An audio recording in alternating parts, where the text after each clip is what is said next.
Oke, apa kira-kira ketika melihat, slide ini, kira-kira apa yang tergambarkan bagi saudara? Silakan. Nanti bilangnya tergambarkan itu, seperti ya dari awal sampai akhir ya, artinya materi kita pada hari ini. Silakan yang berpartisipasi dulu yang, kira-kira membutuhkan ya tambahan nilai, silakan.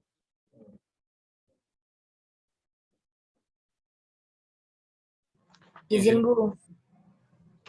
Silakan Dina. Kalau menurut saya, kalau dilihat dari judulnya, pasti yang pertama bakalan ini Bu, apa? Ngitung gimana caranya ngitung pensiun itu dibagikannya. Terus yang kedua karena gimana cara ngitungnya pasti nanti ada dibagi-bagi jenis-jenis metode perhitungannya ataupun dibagi juga jenis-jenis programnya kayak gitu Bu. Kira-kira kayak gitu kalau dari saya Bu. Kurang lengkap ya, yang lain silakan. Yang mau berpartisipasi. Izin Bu. Silakan, Afan. Ya Bu, kalau akuntansi pensiun ini yang tergambar itu ada perusahaan yang memiliki karyawan. Karyawannya itu dan dari hubungan tersebut karyawannya memiliki hubungan jasa dengan perusahaan. Nah, karyawan memberikan jasa kepada perusahaan, di mana perusahaan akan menerima gaji, di mana perusahaan akan memberikan gaji atau upah terhadap karyawannya. Nah, setelah itu perusahaan akan mendaftarkan atau mengikut sertakan karyawannya dalam program pensiun, sehingga saat karyawan pensiun, karyawan akan mendapatkan pensiunan atas penghargaan atas jasa yang telah diberikan ke perusahaan, baik berupa uang pesangon maupun uang pensiun. Dari program pensiun sendiri artinya melakukan penyisihan baik dari gaji karyawan, baik karyawannya atau dibayar oleh perusahaan. Itu Bu, menurut saya seperti itu Bu. Oke, ya. Yang lain?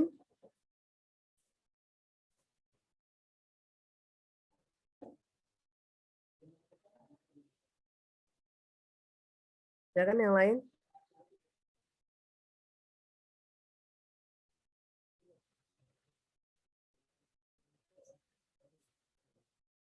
Kan kita bisa tahu, bisa menjelaskan misalnya ya, ini pemberi kerja ya, terus ini karyawan, terdapat hubungan antara pemberi kerja dengan karyawan, kemudian karyawan memberikan kontribusi kepada perusahaan ya. Nah, berdasarkan kontribusi di perusahaan itu kepada perusahaan misalnya bla bla bla bla lah gitu. Siapa yang mau menjelaskan? Yuk, kan banyak ini tuh ya. Nah, nih kayak gini nih. Nggak ngerti ya? Karena belum pensiun ya kali ya. Nggak ngerti ya? Karena belum pensiun.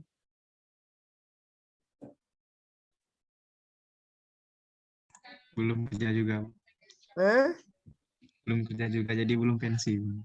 Karena belum pensiun, oke lah. Ya alasannya klise banget ya, Altos ya. Karena baru mau kerja Bu. Ya.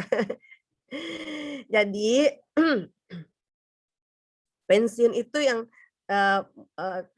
satu kata pensiun itu adalah satu kalimat orang yang sudah memasuki masa non produktif ya, non produktif sehingga nanti berdasarkan masa kerja mereka sudah mereka memperoleh yang namanya nanti dana pensiun jika perusahaan mengikutkan ya si pekerja dulunya untuk mendapatkan dana pensiun gitu ya. Nah, kalau kita lihat ya ini kan akuntansi untuk pensiun. Nah, pensiun itu sendiri kan badan ya, suatu badan yang badannya tentunya badannya itu berbentuk berbadan artinya ada legalitasnya ya, ada apakah dia PT gitu ya, badan hukum yang dia mengelola dan menjalankan program pensiun tadi ya, artinya dia menjalankan program pensiun tadi untuk menjanjikan dan memberikan jaminan janji kepada kepada pekerja yang akan mendapat pensiun untuk memanfaatkan pensiun tadi. Jadi itu ya. Jadi ya kalau kita lihat pengertian dari dana pensiun itu sendiri yaitu suatu badan hukum yang mengelola dan menjalankan ya program yang menjanjikan manfaat pensiun. Ya, manfaat pensiun ini nanti akan diberikan kepada pekerja ya yang sudah masuki masa pensiun. Nah, gitu ya. Itu dana pensiun ya. Jadi dana pensiun ini nanti bisa pengelolanya dari perusahaan atau bisa pengelolanya dari dari pihak ketiga, bisa bank, bisa asuransi gitu ya.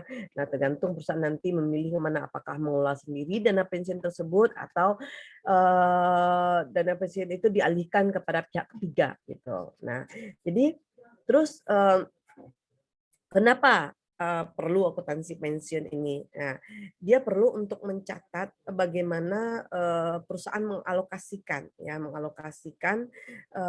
sebagian dana ya untuk nantinya ini merupakan suatu kewajiban perusahaan kepada karyawan karena karyawan tadi kan dia berkontribusi ya nih seperti ini karyawan tadi berkontribusi. Nah, ini kan pemberi kerja. Nah, dia kan merekrut karyawan. Karyawan tadi memberikan kinerja kepada perusahaan. Kemudian atas dasar kinerja tadi perusahaan mendapatkan misalnya benefit ya dari karyawan tadi berupa keuntungan lah ya gitu ya. Dan perusahaan nanti akan mengapresiasi si karyawan dengan memberikan gaji dan upah atau gaji dan upah.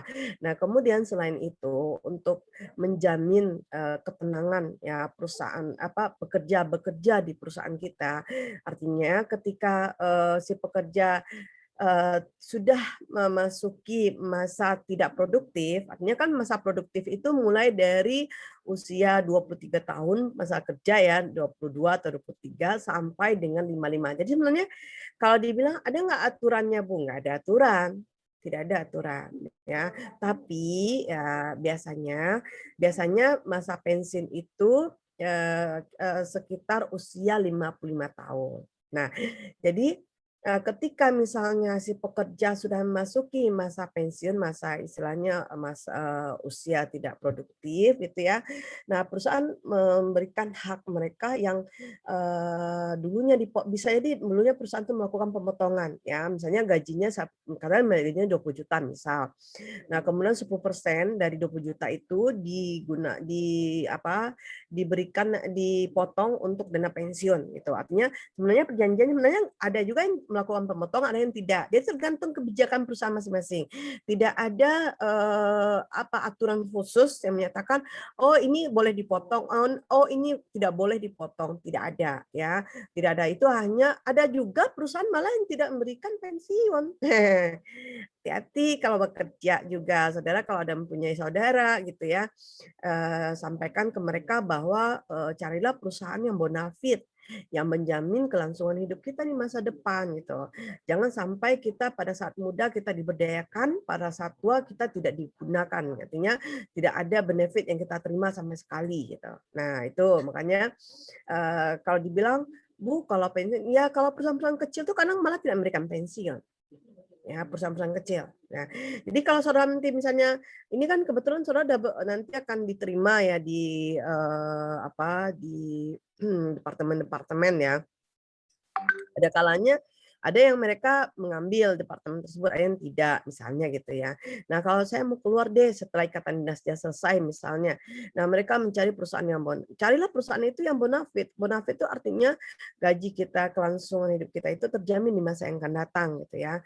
Gaji kita hidup, kemudian tunjangan kita hidup, kemudian pensiun kita dapat nanti kalau kita berhenti bekerja. Tidak hanya berhenti, misalnya pensiun itu kan tidak hanya kita pada saat usia 55 tahun aja, ya kan? Bisa jadi ketika misalnya akibat kita misalnya 3 tahun, 4 tahun kita berhenti, misalnya kita dapat pesangon, ya itu namanya imbalan akibat pemberhentian. Nah, jadi ini kompensasi yang diberikan oleh perusahaan ketika dia mempekerjakan karyawan di perusahaan mereka ya. Nah, itu bisa saudara lihat di PSAK 24 ya tentang imbalan kerja. Nah, imbalan kerja itu bisa berupa misalnya imbalan jangka panjang yang tadi imbalan jangka panjang ya. Misalnya seperti 3 tahun, 5 tahun dapat bonus misal. Bisa juga dari imbalan jangka pendek ya. Jangka pendek itu ya gaji tadi ya. Imbalan jangka panjang itu bonus ya lebih dari 1 tahun. Bisa jadi ini yang tadi program pensiun. Nah, ini program pensiun ini yang masuk kepada diatur di dalam PSAK 24 ya. Nah, kemudian ada lagi yang namanya imbalan akibat pemberhentian. Jadi perusahaan tidak butuh saudara lagi misalnya gitu ya, dan minta karena saudara tidak produktif dan perusahaan minta saudara untuk diberhentikan gitu ya. Nah, mereka memberikan semacam dana imbalan akibat pemberhentian. Nah, pesangon istilahnya gitu ya. Nah, ini semua tergantung perusahaan juga. Ada kan saya bilang tadi, ada yang perusahaan tuh yang dia apa memberikan tadi ya dana pensiun, ada yang tidak. Makanya untuk kelangsungan hidup kita pilih-pilihlah perusahaan yang memperhatikan kesejahteraan karyawannya gitu. Dan ada juga kadang perusahaan yang dia menanggung semua pengobatan karyawannya ya, artinya semua karyawannya diberikan asuransi gitu. Nah, diikutkan asuransi gitu ya. Asuransi itu bukan artinya BPJS, bukan ya. Yang dimaksud dengan asuransi di sini adalah ya yang layak ya, yang layak kalau misalnya kita layak kalau kita direksi, manajemen ya, manajer, supervisor atau inilah ya staff. Nah, ini ada klaster-klasternya gitu. Tidak ya lebih baik dari BPJS lah ya. Yang diberi semacam ditanggunglah pengobatan gitu ya, pengobatan misalnya satu orang suami atau satu orang anak ya, satu orang istri, kemudian plus 2 anak gitu. Nah, lihat ininya pertanggungannya berapa. Nah, kalau saya sih kebetulan dapat ya. Nah, ini saya di Great Eastern. Nah, ini seperti ini kartunya Great Eastern ya.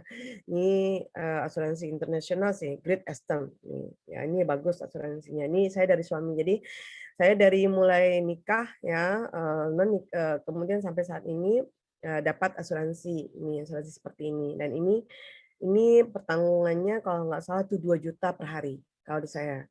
2 juta ya, 2 juta, 2,5 juta per hari. Ya, per hari kalau rawat inap ya, rawat inap. Tapi beda-beda dengan kalau karyawan lain mungkin preminya nggak tahu ya. Kebetulan apa suami menjabat ya sebagai direksi. Jadi bertanggungnya pun alhamdulillah lumayan gitu.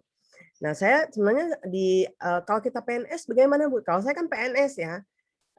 Kebetulan saya nggak ngambil BPJS, bukan saya bilang, "Oh Ibu sombong," bukan, tidak. Ini kan sudah ada gitu ya, sudah ada nanti hotel mubazir, satu. Yang kedua, saya lihat sekarang untuk BPJS itu masih kurang, governance-nya masih kurang bagus. Jadi mungkin, itu salah satu alasan saya tidak mengambil BPJS gitu. Ya, kita PNS itu kan BPJS gitu ya, BPJS kita diberi BPJS. Tapi alhamdulillah sampai saat ini mulai saya jadi PNS itu saya tidak pernah memanfaatkannya gitu. Kalau bisa asuransi pun jangan dimanfaatkan lah gitu ya, karena kan asuransi itu kalau kita manfaatkan berarti kita sakit gitu ya, sakit gitu. Nah, kemudian lanjut di sini ya, ketika misalnya ini imbalan jangka pendek diberikan ke ke employee, nah perusahaan juga memikirkan kelangsungan hidup karyawannya, ya kesejahteraan karyawannya di masa yang akan datang. Nah, ketika misalnya karyawannya pensiun, kira-kira apa yang didapat oleh karyawannya? Ini yang harus dijaga oleh perusahaan. Biasanya perusahaan bonafit dia akan menawarkan ya, artinya ketenangan untuk karyawannya bekerja gitu. Nah, sehingga perusahaan atau pemberi kerja dia melakukan investasi ya, atau dia melakukan semacam ya pendanaan, melakukan program pensiun, mengikutkan employee ini untuk ikut program pensiun gitu. Nah, dia memberikan, artinya perusahaan memberikan dana ya kepada dana pensiun tadi bisa tadi ya DPPK ya, dana pemberi kerja, bisa jadi dana pensiun pemberi kerja DPTK, bisa jadi DPLK. Nah, mana yang perusahaan akan pakai, apakah dikelola sendiri atau diberikan kepada pihak ketiga. Nah, ini dananya ini kemudian nanti akan diterima oleh karyawan ketika mereka masuki usia pensiun. Ini saya kah? Bentar. Bentar ya, sebentar. Halo? Ya.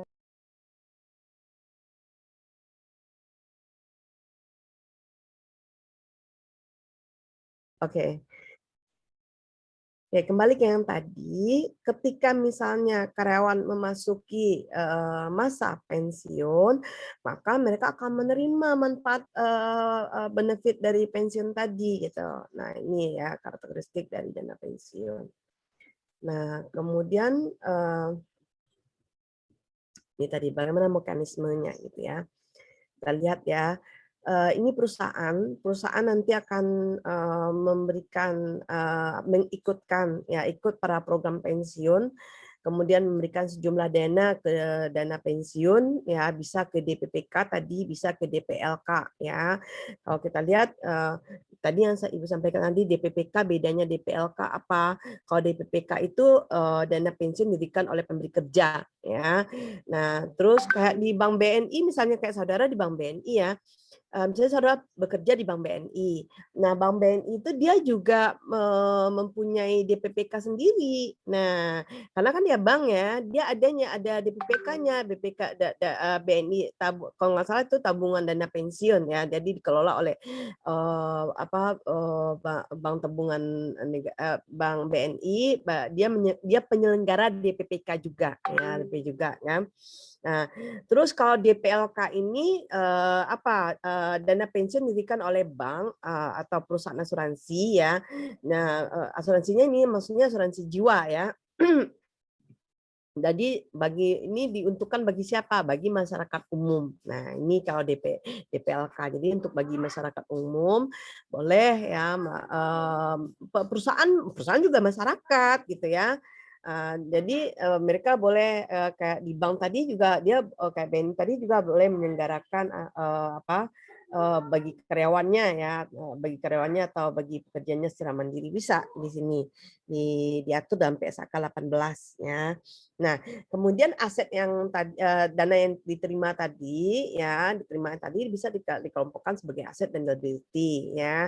Nah, biasanya DPPK itu DPLK atau DPK itu dia untuk memberikan semacam kontribusi ya, benefit kepada pekerja, dia biasanya menginvestasikan ya, dia biasanya jadi anggap itu dia menginvestasikan, nanti kewajibannya itu akan dia serahkan kepada pekerja nantinya gitu ya.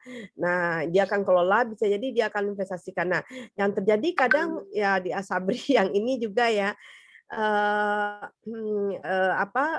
karena investasinya itu investasi bodong gitu. Dana dia terima dana pensiun tapi dia investasikan, terus ternyata investasinya investasi bodong. Nah, ya diinvestasikan investasi bodong. Akhirnya kadang ya pekerja juga dirugikan, tapi kan nama pekerja kan nggak mau tahu ya. Nah, jadi nanti investasinya itu akan diserahkan ke pegawai pensiun. Nah, ini karakteristik dari program pensiun. Nah, ini perusahaan tadi ya. Ini tadi sudah ya.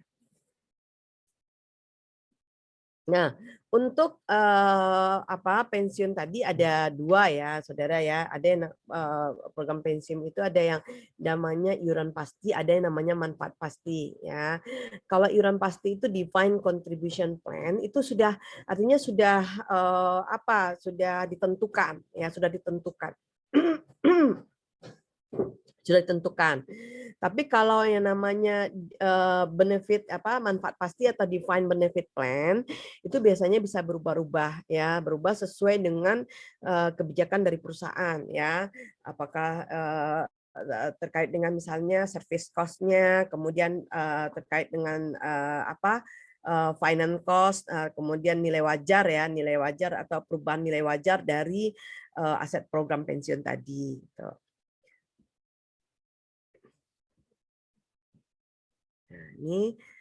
Nah jadi ini sudah pasti. Kalau iuran pasti sudah ya, artinya sudah ditentukan. Nah, berbeda dengan tadi ya. Defined benefit plan ya, manfaat pasti dari perusahaan itu. Nah, di sini perusahaan dia ketika mensepakati bahwa akan melakukan program pensiun gitu ya, maka ada beban yang harus dikeluarkan oleh perusahaan yang dicatat sebagai beban pensiun yang merupakan sebenarnya kontribusi dari perusahaan kepada dana pensiun, yaitu kepada DPPK atau kepada DPLK gitu ya. Nah, kemudian nanti perusahaan juga bagi si dana pensiun yang menerima dana dari perusahaan, tentunya ini merupakan kewajiban ya, liability bagi mereka ya, dicatat sebagai nanti penerimaan itu dicatat sebagai aset dan dia akan mencatat juga sebagai liability untuk diberikan nanti diserahkan kepada kepada pegawai pensiun. Nah, ada juga nanti ketika misalnya terdapat selisih lebih ketika perusahaan menghitung misalnya ada selisih dan nanti dimasukkan kepada OCI gitu kan, maka itu akan diakui sebagai kontribusi lebih ya, nanti kan kita lihat ya. Nah, kalau ini program imbalan pasti. Nah, ini yang tadi kalau program imbalan pasti itu dia tidak namanya imbalan ya. Jadi bisa berubah-ubah. Kalau tadi kan iuran pasti, iuran itu sudah ditentukan. Kalau ini belum ya. Dia akan dapat berubah nilainya, maksudnya nilai benefit ya yang akan nanti diserahkan oleh perusahaan kepada dana pensiun juga akan bisa berubah tergantung mana yang akan diambil gitu ya. Nah, ini biasanya kalau untuk manfaat defined benefit plan itu biayanya itu ya bisa biaya jasa, service cost tadi dari service cost ya tadi ya, kemudian finance cost ya, terus kemudian tadi ya perubahan nilai wajar aset program. Nah ini untuk imbalan pasti. Nanti selisihnya masuk ke laba rugi nantinya yang tadi OCI ya. OCI.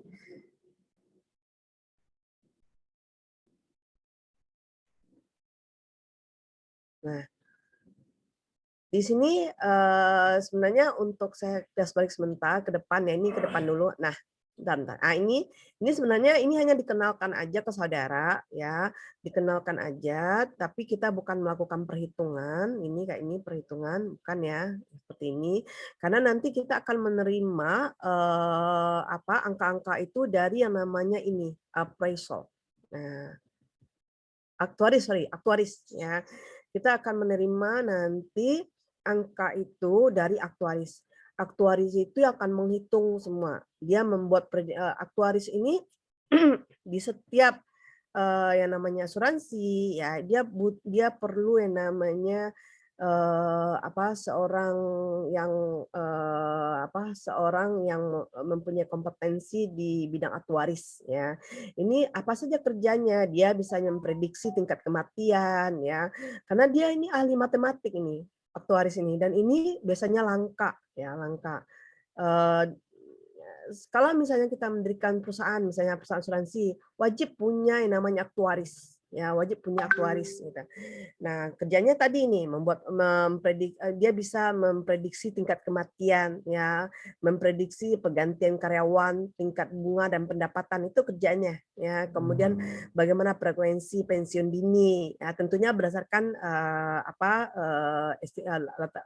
pengalaman sebelumnya juga dan prediksi ke depannya gitu. Nah, terus gaji masa depan berapa sesuaikan dengan untuk menjual produk pun butuh aktuaris. Ketika suatu perusahaan misalnya atau launching produk, dia akan minta dulu pendapat si aktuaris ini, masuk nggak harga produk tersebut gitu. Artinya bisa nggak dijual, misalnya kita jual produknya misalnya produk asuransi ya, misalnya ya asuransinya asuransi jiwa, misalnya asuransi kematian, misalnya dijual berapa gitu. Nah ini dari perhitungannya aktuaris yang buat. Nah misalnya aktuaris bilang, oh ini bisa dijual seharga misalnya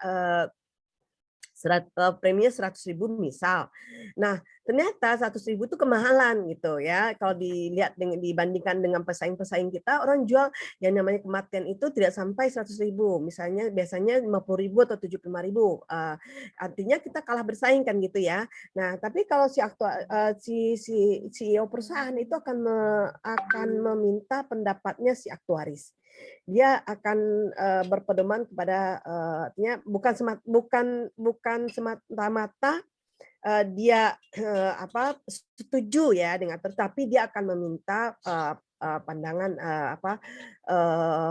hitungan dari aktuaris. Kalau misalnya tidak terlalu meleset terlalu jauh, maka dia akan mungkin akan mengambil ya yang tadi yang disampaikan oleh sang aktuaris tadi, mengambil angka-angka yang disampaikan oleh aktuaris tadi. Nah ini pekerjaannya, dia hebat matematik ini kalau aktuaris ya. Faktor lain, nah ini menghitung berbagai pengukuran pensiun yang pengaruh laporan keuangan seperti kewajiban pensiun, biaya tahunan program pensiun dan biaya manajemen. Nah ini kerjaan dari aktuaris ya. Dia bisa memprediksi, bayangkan ya, bisa memprediksi tingkat kematian, ya, pergantian karyawan, ya, kemudian tingkat suku bunga dan lain-lain gitu ya. Nah, nanti kita akan menerima nanti apa angkanya itu dari si aktuaris. Makanya untuk yang saya sampaikan ini yang tadi ini nanti ini cuma dikenalkan aja ke saudara ini contoh perhitungannya, tapi ini nanti angkanya akan kita peroleh dari si aktuaris ya. Sudah ada aktuaris di dalamnya gitu ya. Nah, ini artinya sudah ada aktuaris yang akan menghitung ya, menghitung. Nah, oke. Balik lagi ya. Nah, kemudian sering timbul pertanyaan, berapa sih jumlah liabilitas pensiun yang harus dilaporkan perusahaan dalam laporan keuangan? Nah, ya biasanya timbul seperti itu. Kemudian berapa beban pensiun untuk periode tersebut? Nah, ini ya. Ya, jadi perlu tadi saya sampaikan bahwa sebenarnya pensiun itu tergantung perusahaan. Ya, tergantung, tidak ada jumlah fix yang harus perusahaan harus membayar misalnya 10% dari pendapatan atau 10% dari laba atau segala macam, tidak ada ya. Nah, perusahaan akan menghitung nanti kewajiban pensiunnya sesuai dengan kemampuan perusahaan gitu ya, sesuai dengan berapa premi akan dia ikutkan untuk setiap karyawannya gitu ya. Kayak PNS pun berbeda-beda ya. BUMN dengan ini ya, dengan ya antar kalau kita kalau BUMN jangan kita ikutkan lah. Inilah karyawan swasta lah ya, karyawan swasta itu berbeda-beda. Nah, sekarang kita lihat untuk bagaimana mengukur liabilitas pensiun. Nah, dimulai dari sini kita akan menghitung mempresent value kan dari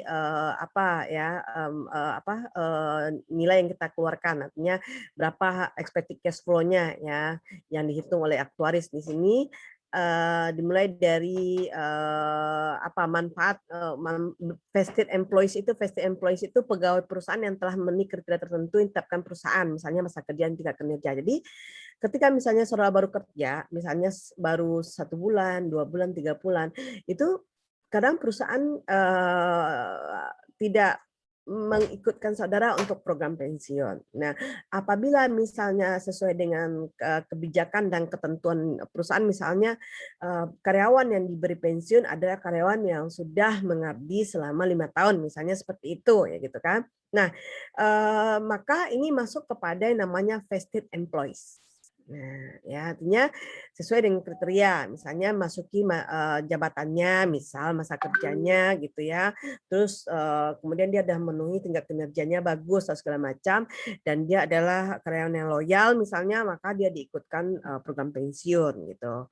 Nah, kalau namanya PNS otomatis ya saudara ya, kalau misalnya sejak saudara pengangkatan kan nanti saudara itu kan nanti kalau di PNS itu kan nanti ada prajabatan dulu, ya prajabatan, kemudian ya percobaan namanya CPNS ya, CPNS masuk CPNS kemudian saudara tes prajabatan, kemudian lulus prajabatan diangkat jadi PNS.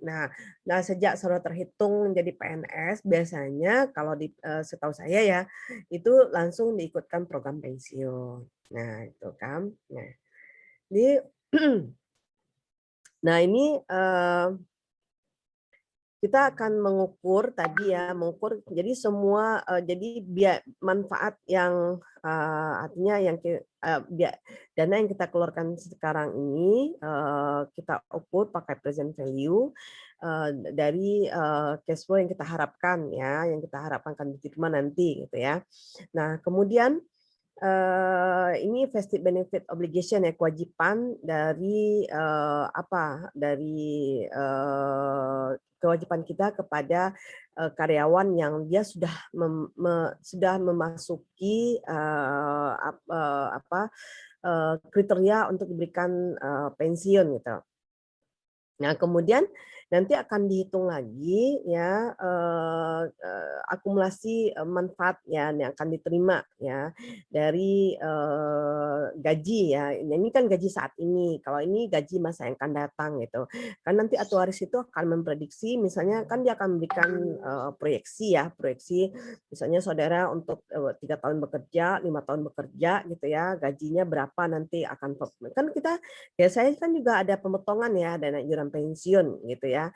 Nah, akan dihitung gaji saudara di masa yang akan datang gitu. Ini kalau ini gaji saat ini, kalau ini future salaries. Nah, berapa manfaat akan diterima nanti di present value kan ya. Berapa manfaat gaji saudara di masa yang akan datang ya. Baru nanti perusahaan akan menetapkan berapa ya kewajiban dari program pensiunnya. Seperti itu. Ini ada penjelasannya di buku Kiso juga. Ini yang tadi ini hanya dikenalkan aja ya saudara ya, tapi tidak untuk melakukan perhitungan. Nanti kita lebih kepada fokus kertas kerja. Ini nanti kita terima dari aktuaris. Oke, sekarang kita lihat bagaimana kertas kerja pensiun ini ya. Nah ini kertas kerja Excel ya, biasanya kerjanya di Excel saja. Kalau ini jurnal umum yang akan kita input nanti berapa beban ditetapkan oleh beban bunga ya, nanti berapa beban pensiun atau kontribusi yang tadi ya. Nah kemudian ini ada memory code ya. Nah ini memory code untuk mencatat perubahan saldo kewajiban imbalan pasti dan aset program. Nah ini nanti kalau untuk memory code. Kalau ini yang biasa ya, ini untuk journal entries ya, mencatat lalu lintas nanti berapa aset pensiun aset atau kewajiban pensiun tersebut. Nah, kalau di sini yang perlu nanti ini adalah yang kita masukkan di sini adalah saldo netnya saja ya. Ini tarif dikali dengan saldo saldo DBO ya. DBO itu tadi defined benefit obligasi ya.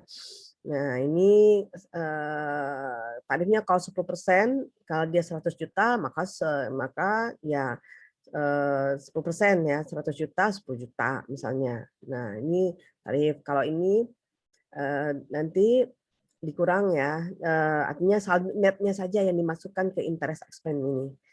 Kemudian untuk pension expense itu digunakan untuk mencatat annual service cost dan past service cost. Ya. Kalau ini digunakan untuk lalu lintas ya, lalu lintas uang ya. Kita artinya lalu lintas uang itu kita berikan kontribusi kepada DPPK atau DPLK ya. Kita catat di sini. Nah, kalau OCI ini nanti berguna untuk di laporan laba rugi ya, untuk mencatat perbedaan antara nilai tercatat DBO ya dan plan aset dengan nilai wajar DBO dan plan aset. Maka selisihnya masuk ke OCI ya. Nah, kalau dia aset gain dan loss, maka perbedaan interest revenue dengan actual return, kemudian perbedaan nilai buku saldo plan aset dan nilai wajar saldo plan aset. Nah, kalau untuk liability gain atau loss itu perbedaan nilai buku saldo DBO aset dan nilai wajar saldo DBO atau perhitungan aktuaris. Nah, ini ya OCI. Nah, kalau untuk pensiun, ini untuk mencatat penambahan atau pengurangan pensiun aset atau liability di tahun berjalan. Nah, ini untuk aset pensiun ya atau liability pensiun. Nah, kita lihat ada 3 ya, ada model dasar. Nah, ini model dasar. Lalu saya kenalin dulu, ini model dasar tambah pas service cost. Ya. Nah, ini model basic tambah remeasurement dari aktuaris ya. Nah, tuh. Ya, oke. Sekarang kita lihat model dasar dulu. Pada saat pertama misalnya diketahui nih ya, ini diketahui misalnya perusahaan mengikutkan plan aset program pensiun ya, dia mengikutkan karyawannya pensiun pada tanggal 2 Januari 2019, dia mengikut aset programnya sebesar 100 juta gitu ya, 100 juta. Kemudian kewajiban manfaat pastinya ya DBO-nya itu 100 juta. Kemudian biaya jasa tahunan atau annual service cost itu 9 juta. Rate-nya 10%, kemudian kontribusi pendanaannya 8 juta, kemudian manfaat dibayarkan ke karyawan 7 juta. Nah, ya. Oke. Sekarang kita lihat ya, kita lihat. Tadi kan aset programnya itu kan 100 juta. Nah, 100 juta kewajibannya juga 100 juta. Nih, berarti kita masukkan ya 100 juta plan aset sama DBO-nya 100 juta, ya kan? Nah, kemudian kita lihat service cost-nya itu 9 juta. Nah, service cost biaya jasa tahunan atau annual service cost itu 9 juta. Maka kita buat service cost ya debit 9 juta pada DBO 9 juta. Oke, kemudian tingkat suku bunga itu rate-nya 10%. 10% dikali 100 juta, maka 10 juta, maka interest expense ya 10 juta pada DBO ya 10 juta. Nah, kemudian DBO ini juga kan ini tadinya kan plan interest revenue ya. Kalau dari plan aset ini kan 10% juga ya. Maka nanti pendapatan yang akan kita terima itu 10 juta. Ya, pada plan aset 10 juta. Nah, kemudian kontribusi pendanaan pensiun nantinya 8 juta. Ya, berarti kas kita kita bayarkan ya 8 juta pada plan aset 8 juta pada kas 8 juta. Nah, kemudian manfaat yang akan diterima karyawan nanti itunya 7 juta. Maka kita akan mencatat DBO 7 juta pada plan aset 7 juta. Nah, kita hitung ya, kita tambahkan ya untuk annual pension expense itu 9 juta. Kas kita bayarkan 8 juta, kemudian prepaid ya untuk cost yang akumulasi cost-nya ini ada selisih. Selisih dari mana? Selisih dari DBO dan plan aset. Nah, di sini DBO dan plan asetnya kan DBO 112 ya. Kemudian plan asetnya 111. Maka terdapat selisih 1000 ya. Selisih kredit 1000 ya 1000. Jadi ini nanti akan kita jurnal. Nah, jurnal gimana di sini? Ya, pada tanggal 31 Desember 2015, maka perusahaan akan melakukan jurnal ya terkait dengan selisih tadi ya. Pertama, perusahaan juga akan mencatat beban pensiun tadi 9 juta ya iuran service cost-nya. Kemudian dana yang kita keluarkan 8 juta pada pensiun aset atau pensiun liability sebesar 1 juta. Oke. Sekarang kita lihat ya, kita sesuaikan untuk nilai kini dari kewajiban pensiun kita. Kan nilai kininya kan tadi 112 ya. 112 11 juta, sementara nilai dari aset programnya 111 juta. Nah, maka terdapat provisi. Nah, provisi itu ingat sudah kita bahas di AKM 1 ya, di apa sorry AKM 1. Di AKM 2 di pertemuan ke-7 ya, provisi ya. Nah, ini yang harus kita bayarkan. Nah, ini tampilannya di neraca seperti apa? Nah, ini statement of comprehensive income, ini laba rugi dulu. Laba rugi ini neraca di sini. Laba rugi kan tadi kita mengikutkan program ya, beban pensiun untuk tahun ini 29 juta. Kemudian untuk tampilan di neraca dia masuk kepada kewajiban kita 1 juta lagi ya, 1 juta lagi. Dan kemudian untuk akumulasi dari OCI karena tidak ada selisih untung dan rugi ya, maka tidak dibuatkan. Nah, kemudian model basic dasar tambah pas service cost, misalnya kan untuk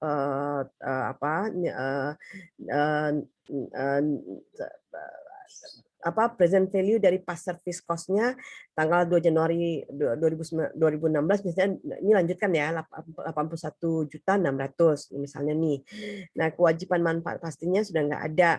Nah, biaya jasa tahunannya 9.500.000. Nah, ini tetap dengan tingkat ini ya, tingkat rate-nya 10%.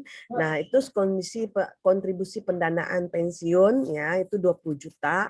Kemudian manfaat yang dibayarkan kepada karyawan 8 juta. Sekarang kita lihat.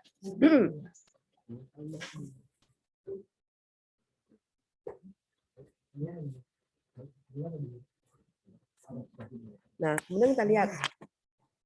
Kita lihat ini ya. Kita lihat ini kan tadi kan benefit aset defined benefit obligation kita itu di tahun 2015 itu kan 112 ya. Plan posisinya plan aset kita kan 111. Nah, di 2016 nanti kan 81.600.000. Nah, ini tambahan untuk 1 Januari 2016 ya, kita untuk define DBO kita itu 81.600.000 pada beban beban pensiun kita bertambah 81.600.000 tambah dan kreditnya DBO, maka total dari DBO adalah 193.600.000 ya totalnya. Nah, sementara untuk service cost-nya itu 9.500.000 ya. Maka kita buatkan beban pensiun pada DBO 9.500.000, kemudian untuk total DBO tadi 10%, 193.600 kali 10% berarti 19.360. Ini merupakan interest expense dari dari perusahaan ya. Kemudian plan aset kita ini masih debit ya sebesar 111 juta kali 10% berarti 11.100.000 ya. Dan kontribusi dari pendanaan ya, kontribusi pendanaan pensiun ini tadi kan 20 juta. Maka kita bayarkan kita catat sebagai plan aset pada kas sebesar 20 juta. Nah, manfaat nanti akan diterima oleh karyawan sebesar 8 juta. Kita masukkan ke memo records ya, DBO pada plan aset sebesar 8 juta. Nah, kemudian kita hitung untuk total total dari dana yang kita yang kita tambahkan ya bendungannya pada tahun 2016 ya, annual pension expense kita tempelkan semua ya. Nah, ini juga terdapat selisih ya, terdapat selisih sebesar 80 juta. Ini kan DBO-nya 214.460 kumulasi dengan tadi kan ya. Tambah dengan plan dikurangin dengan plan aset 103.400, maka kreditnya ini untuk perhatikan di sini ya, ini diambilkan nanti di jurnal, ini diambilkan. Ini yang kita jurnal yang ini ya. Nah, ini sisa kredit 80.360. Sekarang kita lihat. Nah, kita lihat di jurnal 31 Desember 2016 beban pensiun 91.100.000 ya, 90.100.000. Kemudian finance cost atau interest expense tadi 8.260.000. Perhatikan yang di angka sini aja. Jadi ketika kita menjurnal itu diambil dari jurnal entries ya, jurnal entries. Nah, kemudian kas yang kita bayarkan 20 juta. Kemudian pada pensiun aset liability 79.360. Nah, ini ya semua. Kemudian kita sesuaikan, kita lihat bahwa tadi nilai kita itu kan nilai kewajiban kita itu 214.460 dikurang 103.400, maka provisi kita itu 80.360 ya. Nah, kita sajikan di laporan laba rugi. Laporan laba rugi beban pensiun 91.160 ya. Kemudian beban interest expense financial cost atau interest expense itu sisinya 8260. Kemudian untuk statement of financial position ya kita akui aset program pensiun liability kita sebesar 80.360 ya. Kemudian sebentar. Ini kita akui, kita catat ya, karena ini merupakan kewajiban yang timbul ya di provisi sebesar 80. Kalau dia kalau dia misalnya pensiun aset ya, berarti itu mengurangi ya.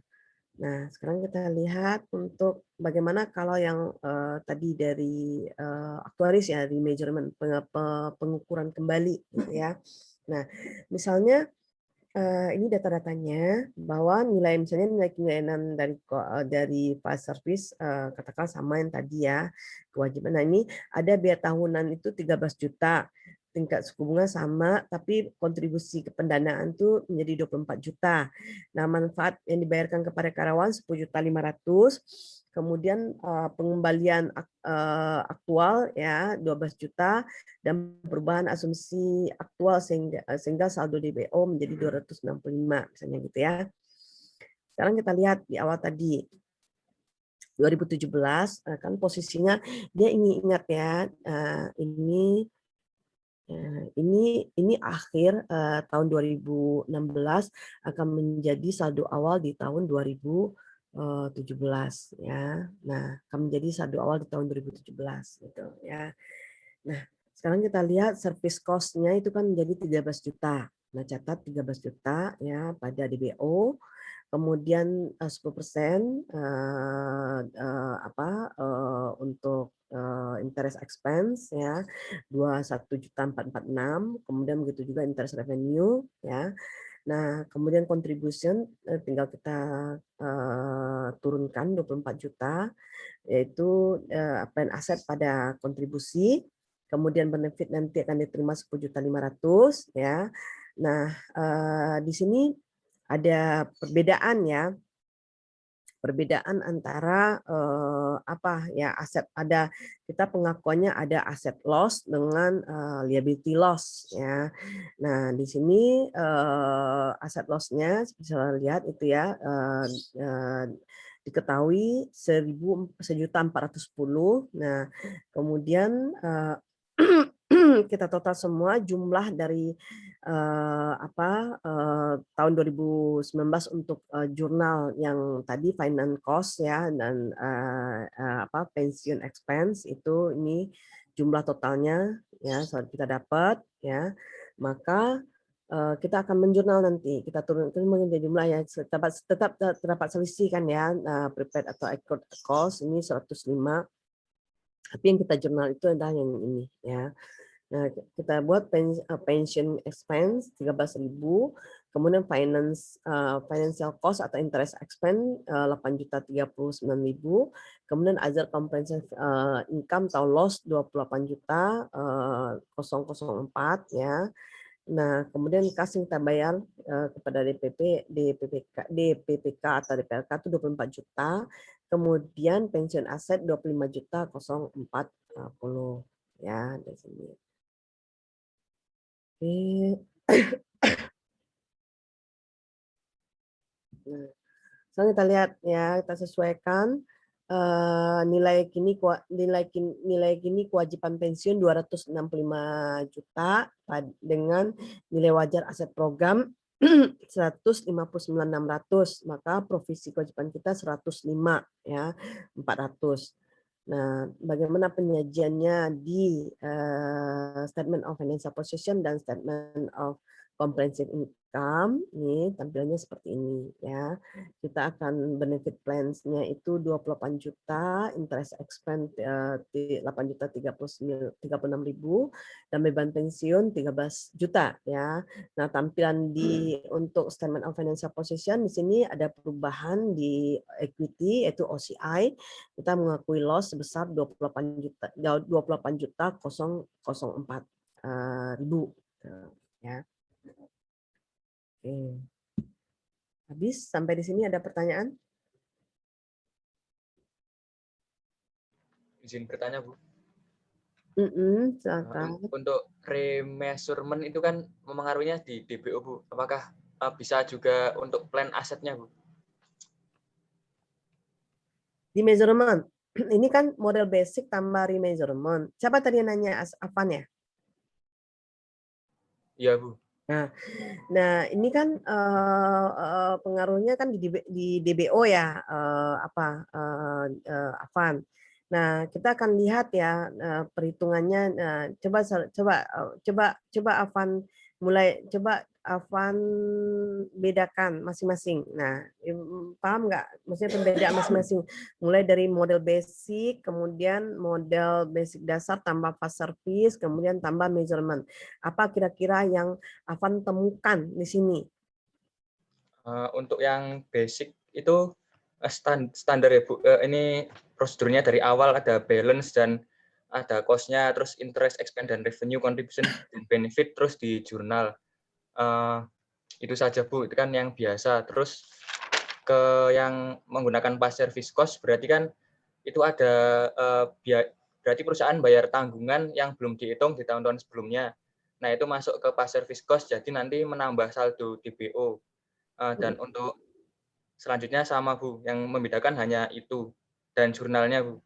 Di sini soalnya yang PSC ini kan tahun kedua, ini sudah ada interest expense-nya. Nah, dan di jurnal di debit interest expense sebesar saldo yang ada di situ.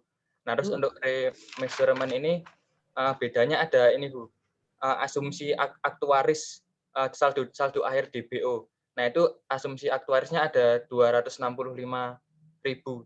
Jadi di situ masuk ke ini, Bu, ke pensiun aset atau liability. Nah, bedanya di situ dan di jurnal juga beda. Ya. Jadi yang ini kan ya, sebenarnya kan ini yang tadi aktuaris menghitung ya, Afan ya. Dia dihitung kembali sama aktuaris ya, dihitung kembali remeasurement, namanya remeasurement yang melakukan perhitungan kembali siapa aktuaris. Nanti akan ada asumsi ya, asumsi jadi akan terjadi perubahan asumsi yang seperti ini sampaikan tadi ya. Ada perubahan asumsi sehingga saldo DBO-nya menjadi 265 gitu kan. Nah, ini yang membedakannya. Jadi setiap kertas kerja itu ya, kalau ini dipakai kalau misalnya ada misalnya terjadi perubahan ya, harus menyatakan oh ini kewajiban kita segini ya, kewajiban kita segini. Nah, bicaranya memang kita di DBO ya. Kalau misalnya plan aset itu kan sesuai dengan dari awal kita misalnya mengikutkan program pensiun tadi, Afan, ya kan? Program pensiun tadi mulai dari awal kita ikutkan. Perhatikan sama Afan ya, nih. Nah, mulai dari misalnya tadi ya, kita mencatat penyetoran di awal misalnya ya, kita catat itu sebagai plan aset kita kan. Kita DBO kita catat pertama pada saat kita melakukan program catat sebagai kita catat plan aset kita catat sebagai kewajiban kita gitu ya. Nah, kemudian seiring katakanlah tahun berikutnya ada kewajiban yang mau kita tanggung, maka itu akan berubah dengan sendirinya ditetapkan gitu ya. Maka tadi saldo yang akhir tadi, yang ini Afwan, silakan Afwan lihat ini akan menjadi saldo awal di tahun berikutnya. Ya, ini ke saldo akhir nih, saldo akhir kita per tinggal 1 Desember 2015 DBO-nya 112. Sementara plan asetnya 111. Perhatikan di sini tidak ada perubahan sama sekali di tahun berikutnya ya untuk plan aset. Ya, yang menambahnya apa namanya? Pasti apa tambahannya di DBO. Nah, kemudian di tahun berikutnya diukur lagi oleh oleh aktuaris, maka saldo yang menjadi saldo akhir di 2016 menjadi saldo awal di 2017 ya, di 17. Nah, perhatikan ini, bentar. Nah, tetap ya plan asetnya tetap. Yang berubah itu pasti di DBO-nya. Oke, ada lagi pertanyaan? Baik Bu, terima kasih. Semangat ya, Afan ya. Sudah berapa Siap. poin dikumpulkan hari ini? Sudah 2 ya? Iya Bu. Alhamdulillah. Silakan yang lain. Izin bertanya, Bu. Boleh, silakan. Tadi kan Ibu jelaskan ada yang Yang nanya nih. DPPK. Ya, Bu? Yang nanya siapa? Altos Saifullah, Bu. Oh, Altos. Ya, silakan Ya. Altos. Tadi kan Ibu jelaskan ada yang dari DPPK sama DPLK, ada yang dari pemberi kerja sama lembaga keuangan kan, Bu. Contohnya Iya, tadi bukan lembaga BNI kan, Bu. keuangan. Dana pensiun diberikan oleh bank atau perusahaan asuransi jiwa ya bagi Nah, masyarakat. ya itu. Ah, gimana?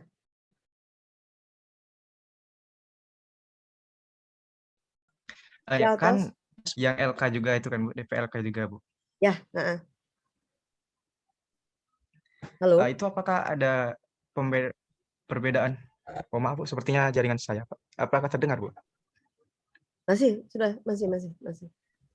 Pertanyaannya, Bu, apakah ada perbedaan pada ini kartu kerja di kedua itu, Bu? Dia kan sebagai pemberi kerja, sebagai DPLK juga gitu, Bu.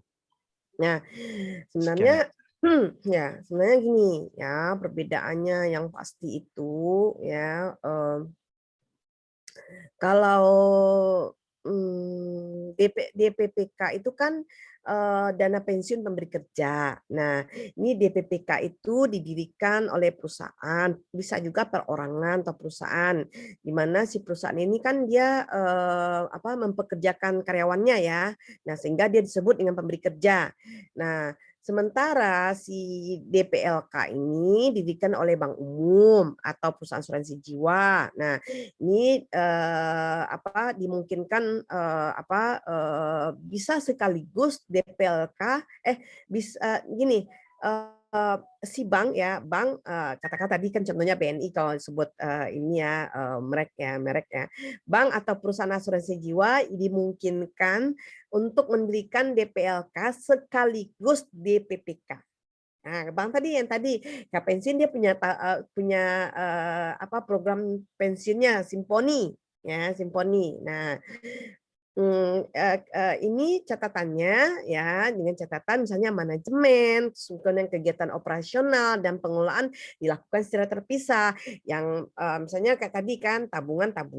Nah, produknya ya, kemudian BNI itu juga menawarkan yang namanya ada yang pensiun mandiri ya. Kalau saudara mau juga di BNI misalnya ngambil tabungan pensiun mandiri itu boleh juga namanya tabungan Simponi itu boleh ya, boleh kita artinya kita mempensiunkan diri kita sendiri. Itu saya juga dulu melakukan itu ya. Di samping saya mempunyai tabungan saving di Bank BNI, saya juga ikut yang namanya program BNI tabungan Simponi. Jadi setiap bulan itu dari gaji saya itu dipotong langsung otomatis saya minta dipotong sebesar misalnya tergantung berapa kita boleh mulai dari 100.000 sampai ya boleh berapa saja 10 juta juga boleh gitu kan ya. Nah, ini perbedaannya di sana. Jadi DPLK itu bisa sekaligus DPPK. Nah, kemudian kalau untuk kepesertaannya Kalau DPPK itu karyawan. Nah, karyawan atau pemberi dari pemberi kerja yang menyelenggarakan program pensiun. Nah, tapi tidak tertutup kemungkinan juga karyawan atau pekerja dari perusahaan lain yang ikut ya gabung gitu ya. Kemudian DPLK ini beragam dia lebih beragam ya, bisa perorangan, ya bisa karyawan, bisa pekerja mandiri ya kayak tadi yang saya sampaikan. Nah, kalau dilihat dari pembayaran iuran ya, pembayar iuran kalau dana pensiun dana pensiun baik dia DPPK mau DPLK itu dia menetapkan sejumlah iuran pensiun ya yang harus dibayarkan setiap bulannya gitu. Karena kan tadi iuran pasti ya. Iuran pasti itu jumlahnya pasti gitu. Nah, tapi pembayaran iuran ini kadang mau dibebankan ke siapa kan gitu kan. Kalau pada DPPK itu iuran dibayarkan oleh karyawan dan pemberi kerja. Nah, artinya apa? Artinya bahwa beban pembayaran dari iuran pensiun tadi sebagian itu ditanggung oleh karyawan. Bisa jadi sebagian ditanggung oleh pemberi kerja atau semua ditanggung oleh pemberi kerja. Nah, gitu. Nah, berbeda dengan DPLK. Kalau DPLK, iuran program pensiun sepenuhnya menjadi tanggungan peserta ya. Baik dia perorangan, ya, karyawan maupun pekerja mandiri. Kayak tadi yang Ibu sampaikan tadi, Ibu mengikutkan sendiri dana mempensiunkan diri sendiri gitu. Jadi bayar sendiri gitu. Nah, bayar sendiri. Kalau tadi DPPK tadi dia bisa karyawan nanggung sebagian, bisa perusahaan nanggung sebagian, atau dua-duanya perusahaan bisa bayar semuanya gitu. Nah, sekarang kenapa di sini karyawan nanggung sebagian, bisa jadi dari potong gaji, misalnya dipotong gajinya 10% gitu. Terus kemudian perusahaan memberikan tambahan 10% lagi gitu. Misalnya 10% itu dari ya keuntungan atau memang sudah ditetapkan gitu ya. Nah, ini perbedaannya. Nah, terus kemudian kalau perbedaan dari segi jenis produk Altos, kalau dia DPPK, dia manfaat pasti bisa iuran pasti. Kalau DPLK dia iuran pasti. Nah, kepesertaannya tadi ya, kalau untuk yang tadi DPPK untuk pendirinya, sebenarnya DPPK itu tidak hanya pemberi kerja, tidak hanya perorangan ya, dia bisa juga bank ya. Tadi yang BNI sekaligus dia DPPK, dia DPLK sekaligus DPPK gitu ya. Nah, seperti itu. Ada lagi? Terima kasih, Bu. Ya, Izin bertanya, Bu. boleh. Jamara. Saya mau izin bertanya, masih bingung, Bu. Perbedaan gimana sih cara perusahaan asuransi sama pengelola dana pensiun itu mengelola dananya supaya nanti maaf Bu, gini kan kalau misalnya dana pensiun itu kan kalau misalnya kita memberikan iuran yang tetap untuk setiap kalau pembayarnya dia kan nanti untuk nilai dana pensiun yang diterima itu tidak tetap kan Bu, nilainya belum pasti. Nah, kalau misalnya perusahaan asuransi, kalau misalnya kita bayar asuransi jiwa setiap bulan, nanti dana yang kita terima di akhir tuh akan ada Bu, maksudnya nilainya tuh sudah ditentukan, tapi premi yang kita bayarkan itu tetap Bu. Jadi saya bingung gimana sih cara antara perusahaan asuransi dan pengelola dana pensiun itu mengelola dana sehingga beda gitu Bu. Ada yang nilainya tetap di akhir, ada yang nilainya tidak pasti di akhir Bu, gitu. Jadi Gamara sebagai peserta pensiun nanti pilih yang benefitnya tinggi itu aja ya. Kalau kita pusing juga mikir yang jelas ya, dana itu dana mereka yang masuk ke perusahaan mereka dia akan investasikan gitu Gamara gitu ya. Dia akan investasikan kayak misalnya saya di Simponi contoh ya Gamara ya. Nah, semakin kadang dalam 1 bulan, 2 bulan, 3 bulan saya dapat dapat benefit itu tinggi, Gamara, ya. Bisa jadi 100% saya dapat. Tapi bulan-bulan berikutnya gitu ya, bisa jadi saya rugi, minus. Jadi diambil dari benefit tadi, rugi lagi, rugi gitu. Di tabungan saya itu rugi. Jadi artinya dikurangin, dana saya berkurang, Gamera. Nah, jadi itu mereka tergantung investasi mereka, ya investasi mereka. Jadi dana yang dia misalnya ya tentunya ini kita menanamkan dana kita di perusahaan itu yang dia stabil ya, artinya bonafit lah ya, bonafit ya. Jangan kita di asuransinya yang dia itu hidup segan mati tak mau, Gamara, uang kita habis tuh nanti kan, hidup segan mati tak mau dia, atau dia asuransinya yang banyak trik banyak curangnya gitu. Nah, khawatir nggak keluar premi kita gitu ya. Oke, ada yang lain? Baik, Bu. Terima kasih.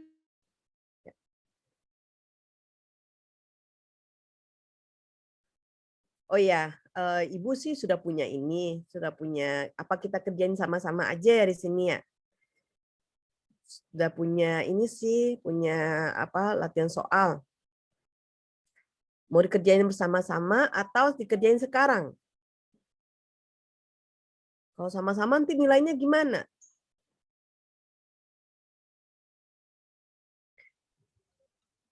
Kalau kita kerjain di ini ya,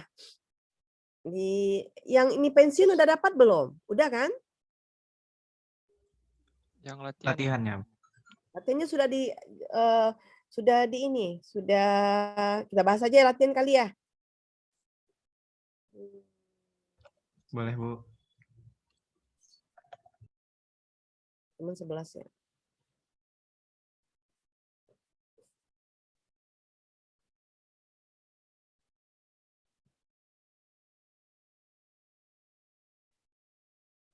Tapi udah ini semua. Sudah submit ke LMS. Sudah, Bu. Sudah.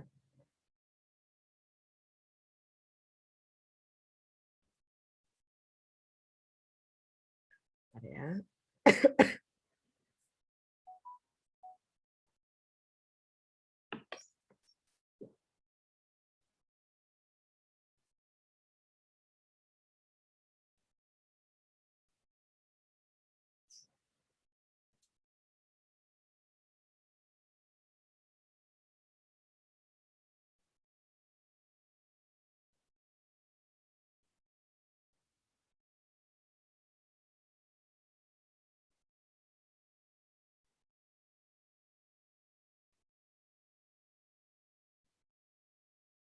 Oke, ya.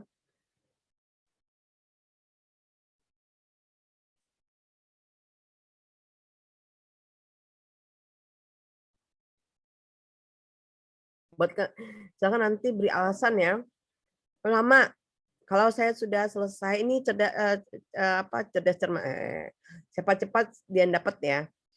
Perubahan dalam defined benefit obligation atau DBO dan plan aset disebabkan oleh perubahan interest expense atau net dalam periode berjalan diakui dalam other comprehensive income. Afan. Nah, silakan Afan. Jawabannya salah karena Apa? seharusnya yang diakui dalam OJI adalah perubahan dalam DBO dan plan aset akibat remeasurement. Oke, laporan laba rugi ya. Iya. Oke, good, Afan. Ya. Afan masih tetap bisa ikut ya, Afan ya. Siap, Bu. Oke, yang kedua. Status dana merupakan selisih antara defined benefit obligation dengan plan aset. Nadia benar. Nah, kenapa? Karena status dana mempresentasikan defisit atau surplus pada pensiun aset. Pensiun plan. Good. 3. Kewajiban pensiun merupakan kewajiban jangka panjang yang dalam penilaiannya menggunakan konsep nilai sekarang. Adit, Bu. Ya. Benar, Bu. Karena Ya. kewajiban pensiun dinilai menggunakan nilai sekarang atau present value dari kewajiban yang harus dibayarkan di masa depan. Oke, good. Jadi kewajiban pensiun atau DBO dihitung dengan menghitung present value dari satuan unit manfaat. Ya. Keempat. Tadi 3-4 ya? 4 ya? Pensiun fund merupakan suatu divisi perusahaan yang mengelola dana pensiun. Nah, dan kinerjanya disajikan dalam laporan keuangan perusahaan. Dan kinerjanya disajikan laporan keuangan. Benar apa salah? Novel, Bu. Silakan. Salah. Kenapa Novel salah? Karena pensiun fund itu merupakan entitas yang terpisah yang mengelola dana pensiun dan disajikan kinerjanya dalam laporan keuangannya sendiri. Oke, good ya. Oke, 5. Perusahaan akan mencatat pension liability pada saat uang yang diserahkan perusahaan kepada pensiun fund tahun ini lebih kecil dibandingkan uang yang harus dikeluarkan pensiun fund kepada para pegawai yang pensiun. Jangan.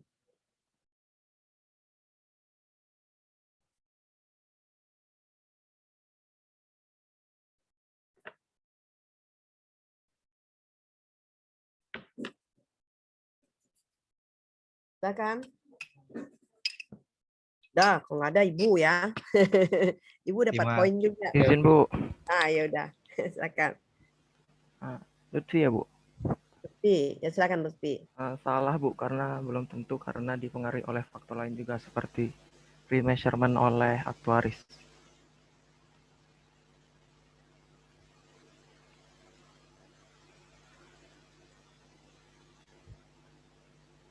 Ayo. 6. 3, Bu. Ya, silakan. 6 benar, karena gain atau loss atas plan aset akan masuk pada OC di laporan laba rugi. 7. Salah, Bu. Silakan. Karena pegawai tidak menyukai dividend contribution plan karena risiko ditanggung pegawai sendiri, Bu. Jadi pegawai lebih nyukanya apa? Benefit. Menyukai divine benefit plan. Oke. Jadi salah ya? Ya, Bu, salah, Bu. Nomor berapa tadi itu? 7 ya. 7. 8.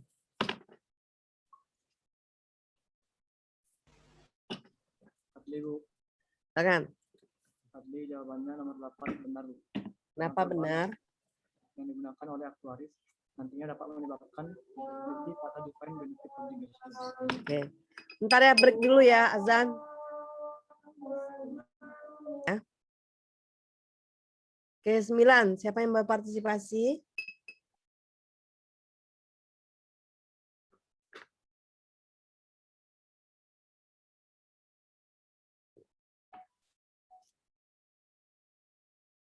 Silakan.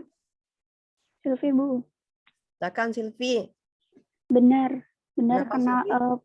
perubahan kebijakan perusahaan untuk memberikan tambahan manfaat kepada pegawai atas pelayanan yang diberikan pada masa lampau atau past service cost itu merupakan penambah pensiun expense pada periode berjalan.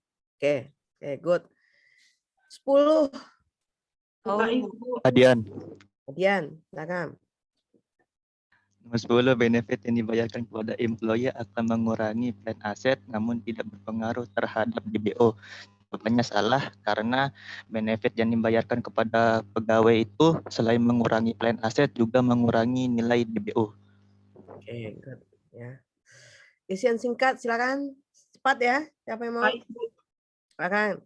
Dalam perhitungan pensiun expense, kondisi yang terjadi di mana actual return dari plan aset lebih kecil dibandingkan interest revenue dari plan aset disebut sebagai asset loss, Bu. Oke, good. Nomor 2. Ya, Bu. Silakan.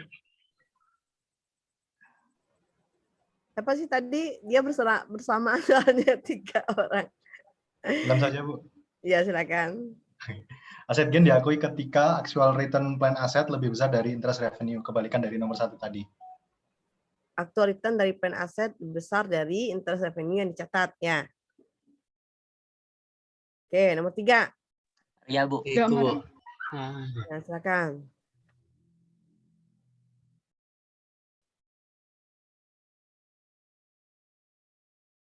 Saya, Bu. Ya, boleh, silakan. Dalam akuntansi untuk program pensiun, setiap perbedaan antara biaya pensiun yang dibebankan ke beban dan pembayaran ke dalam dana harus dilaporkan sebagai pensiun liability atau pensiun aset. Good. Ya. Nomor 4, silakan. Ini Bu. Kan.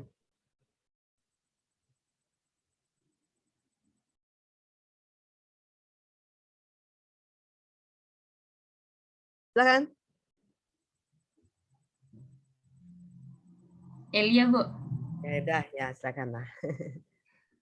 Pembayaran kontribusi oleh perusahaan akan mengurangi nilai cash dan menambah plan aset. Oke, good. Nomor 5. Aul, Belum ada, Bu. Bu. 5 siapa? Aul, Bu. Aul, silakan Aul. Metode pengukuran kewajiban pensiun yang menghasilkan nilai kewajiban pensiun yang paling kecil adalah vested benefit obligation, Bu. Oke, good. Nomor 6. Iin, Bu. Silakan Iin. Dalam akuntansi program pensiun, kontribusi jasa pegawai yang masih aktif bekerja pada saat dana pensiun dikelola disebut sebagai contribution employee. Contribution employee. Yang lain?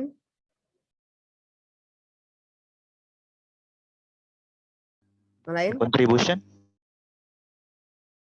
Dalam akuntansi program pensiun, coba baca baik-baik lagi ya. Baca baik-baik lagi. Aduh.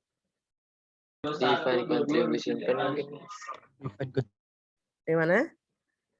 Dalam akuntansi program pensiun, kontribusi jasa pegawai yang masih aktif bekerja pada saat dana pensiun dikelola disebut sebagai Iuran pensiun.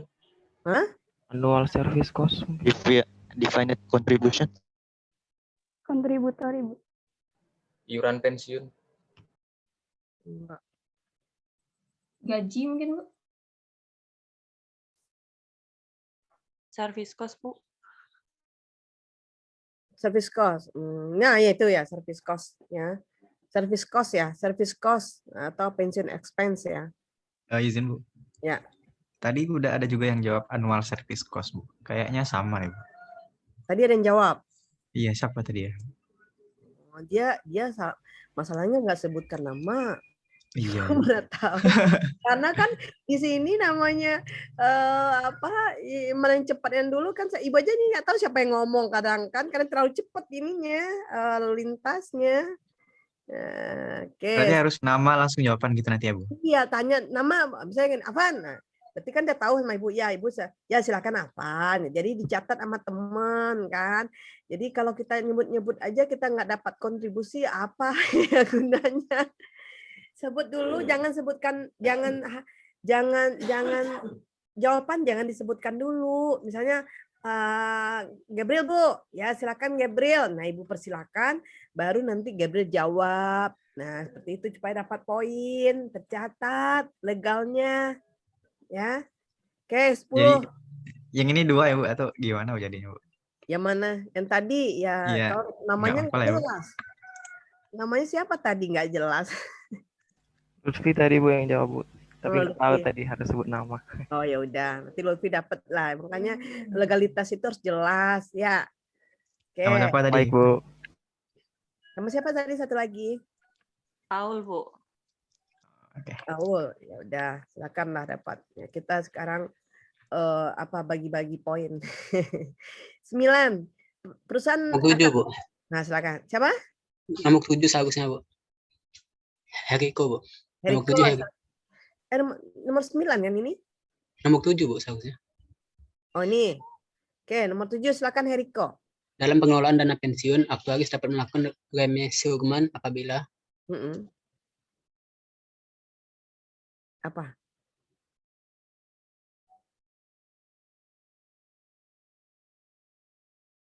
Apabila apa, Heriko? Masih mute, Her. Masih mute.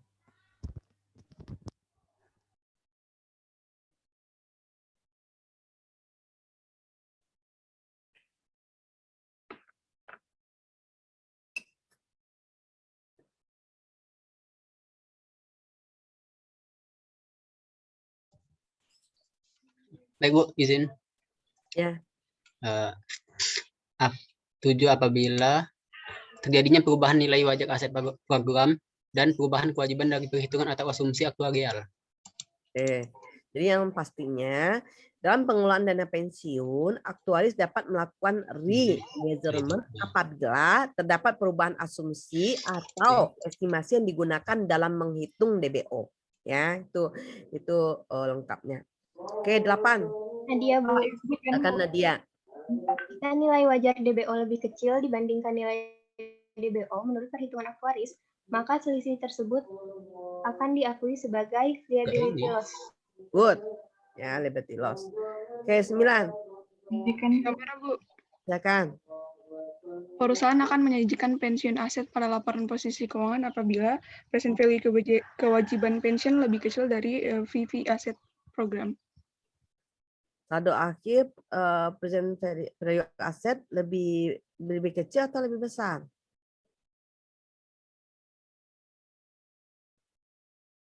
Lebih kecil, Bu. PV kewajiban pensiun lebih kecil daripada fair value dari aset program. Saldo akhir saldo akhir dari ini ya, dari apa tadi? Dari program aset, saldo akhir program aset lebih besar dari saldo akhir DBO, itu tepatnya ya.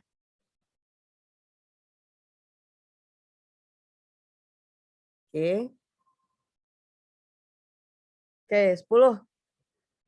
Bu. Ya kan?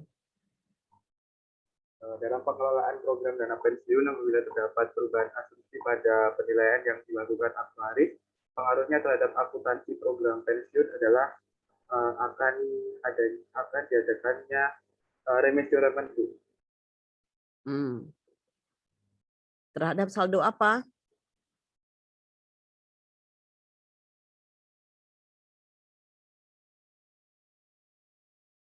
Jadi gini kan, dalam pengelolaan program dana pensiun, apabila terdapat perubahan asumsi pada penilaian yang dilakukan aktuaris, pengaruhnya terhadap akuntansi program pensiun yaitu dilakukan tadi ya, dilakukan remeasurement ya terhadap saldo DBO yang dapat menyebabkan terjadinya selisih ya, apakah selisihnya liability loss atau liability gain gitu ya.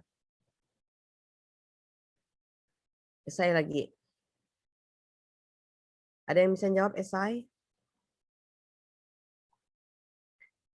Jika diketahui ada. Saya Bu, coba mencoba. Dan siapa juga? Iya Gabriel. Gabriel. Pertama Bu, baca soalnya dulu ya Bu. Soal pertama, jika diketahui fair value dari plan aset pada akhir periode sebesar 10.150.000 US dollar dan fair value pada awal periode sebesar 9.200.000 US dollar dan kontribusi selama periode berjalan sebesar 1 juta US dollar dan benefit yang dibayar sebesar 1.400.000 dollar. Berapakah actual return on plan asset? Sebagai informasi tingkat bunga yang digunakan. Sebagai informasi tingkat bunga yang digunakan adalah 10%. Nah, pertama saya itu dulu Bu. Kalau saya jawabnya pertama yang diketahuinya dulu. Pertama kan FP plan aset di awal itu 9.200.000 dolar. Nah, yang kedua itu FP plan aset akhirnya 10.150.000 dolar. Nah, kontribusinya itu 1 juta dolar dan benefitnya 920 dolar. Nah, interest revenue-nya itu adalah sebesar 10% dikali 9.200.000, yaitu sebesar 920.000. Good. Nah, terus habis itu yang ditanyakan actual return, yang ditanyakan ya actual return-nya Bu. Nah, pertama itu saya menghitung itunya Bu, jumlah yang di jurnal di plan asetnya. Nah, pertama itu saya buatnya gini Bu, FP plan aset awal ditambah contribution ditambah interest revenue dikurang benefit yaitu sebesar 9.720.000 dolar. Nah, habis itu dikurangin dengan FP plan aset akhir yaitu sebesar 10.150.000. Okay, Nah, good. didapatkan dari situ karena dia FI plan assetnya lebih besar, FI plan asset akhirnya lebih besar daripada hitungan tadi yang yaitu 9.720, itu disebutnya aset gain sebesar 430.000. Nah, dari situ karena kita mencari actual return-nya, kita bandingkan dengan interest revenue-nya. Karena dia interest revenue 920, sedangkan aset gain-nya 430, jadi tinggal ditambah aja, Bu. Jadi 430 ditambah 920.000, jadi sebesar 1.350.000 dolar. Good. Ya, good banget. Silakan, yang soal 2. Afan, Bu. Ya, Afan boleh. Iya. Afan dari Soal hari nomor 2 udah ini mulai poin banyak banget ini hari ini nih. ya, Bu, lagi berusaha, Bu. Iya. Oh iya, namanya ikhtiar ya, Afan ya. Iya. Ya. Iya, Bu. Silakan ya, Afan. Ya, soal nomor 2 berikut ini adalah informasi yang diberikan oleh Administrator Program Pensiun PT Semesta Alam pada tanggal 31 Desember 2020. Informasi yang A, fair value of plan asset ada 5 juta.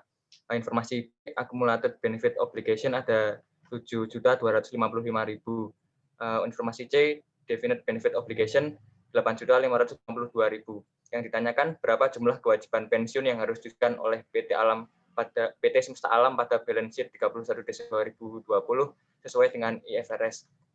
Berarti sini caranya yang pertama menentukan nilai menggunakan definite benefit obligation senilai 8.552.000 dan dikurangi fair value of plan asset 5 juta. Provisionnya 3.552.000. Jadi di laporan keuangannya di statement of financial position di bagian liability ada pensiun aset atau liability senilai 3.552.000. 3.552.000. Oke, good. Ya. Sekarang soal 3. Silvi, Bu. Ya kan, Silvi. Soal 3 berikut adalah informasi yang berkaitan dengan pensiun PT Halu untuk tahun 2020. Annual service cost-nya 72.000, interest expense-nya 54.000, interest revenue 24.000, pas service cost 12.000. Sebagai tambahan informasi aktual, return plan asset adalah sebesar 18.000. Berapa jumlah beban pensiun yang akan dilaporkan untuk tahun 2020? Beban pensiun berarti kan pension expense itu sama dengan service cost, berarti hitungnya annual service cost sebesar 72.000 dikurangin ditambah dengan pas service cost sebesar 12.000 sama dengan 84.000.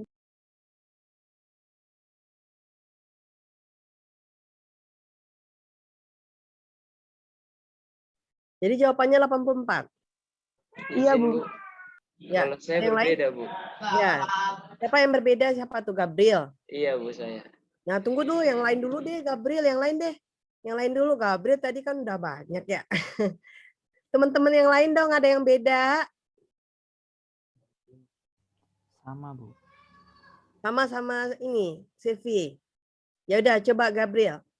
Bedanya di mana? Saya sih bedanya itu, Bu. Saya dihitung juga interest expense sama interest revenue-nya, Bu. Soalnya iya, Bu. Jadinya tadi kan 72.000 tambah 12.000, jadinya 84.000 ditambah dengan interest expense dikurang sama interest revenue sebesar 30.000. Jadi 114.000, Bu. Good ya. Itu yang benar ya. Yang benar 114.000. Izin, Bu. Ya, yang Gabriel yang benar ya. Oke, selanjutnya. Izin, Bu. Izin bertanya. Ya. Izin bertanya. Ya. Kalau saya melihatnya di PPT itu, kalau di buku Keso memang interest itu masuknya ke dalam pension expense, tetapi kalau di PPT dan di buku Biswan itu interest revenue dan interest expense itu masuk ke dalam finance cost, Bu. Jadi dia dipisahkan.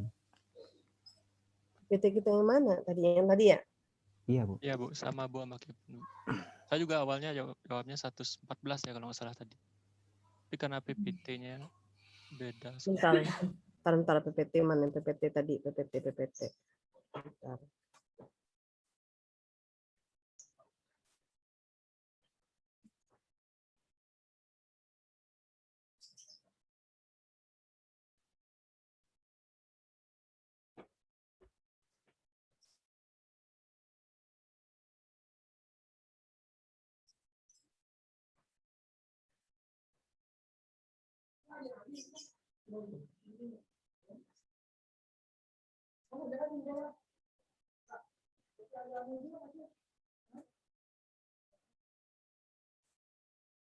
Yang mana?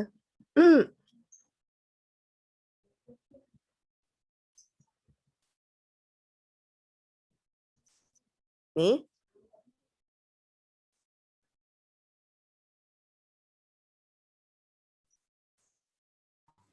Iya Bu, itu Bu. Yang mana nih? Itu interest expense dan revenue-nya dia masuk ke dalam finance cost. Yang tadi kita masuk kemana tadi soalnya? Tadi yang ditanya pension expense Bu. Pension expense. Dia kan gini, ya perhatikan tadi ya, yang ini interest expense ya, itu yang saldo netnya ya, saldo netnya. Nah, maksudnya yang di jurnal saldo netnya ya. Nah, yang kalau finance cost atau interest expense, ini finance cost, perhatikan nih, finance cost strip interest expense.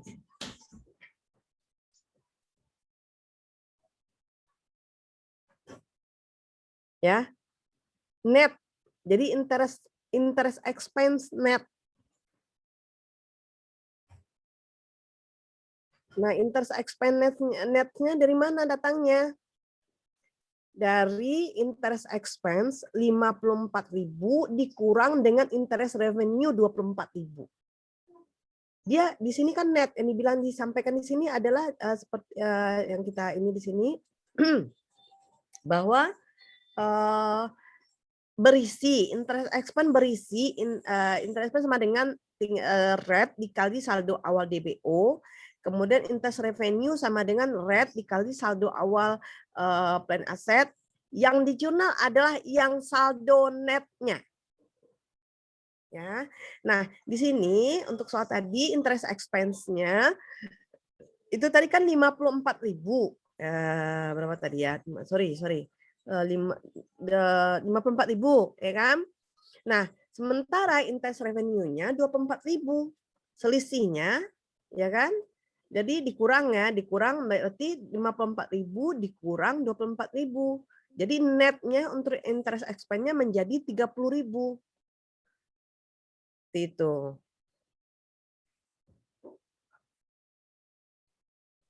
Izin Bu, mungkin saya menambahkan argumennya Kevin kali ya Bu. Bisa diminta tolong ke, nah ini, oh ya ini boleh deh Bu. Nah, substansi soalnya kan nanyain pension expense ya Bu ya, kalau nggak salah tadi ya Bu ya. Pension expense, ntar lihat lagi ya. Kalau nggak salah pension expense ya Bu ya. Kalau nggak salah berarti bener dong ya. Nah. Soal berapa ya tadi ya? 4 ya Bu? Berapa sih tadi? 3 ya? 3. 2 nggak sih Bu? 3. Oh iya 3. Maaf saya salah. Soal 3 sebagai tambahan informasi. Nah, jumlah beban pensiun kan Bu, kan pensiun expense ya Bu yang ditanyakan. Sekarang minta tolong kembali ke PPT Bu. Beban pensiun ya. Ya, minta tolong kembali ke PPT ya Bu. Mohon maaf ya Bu, merepotkan. Enggak.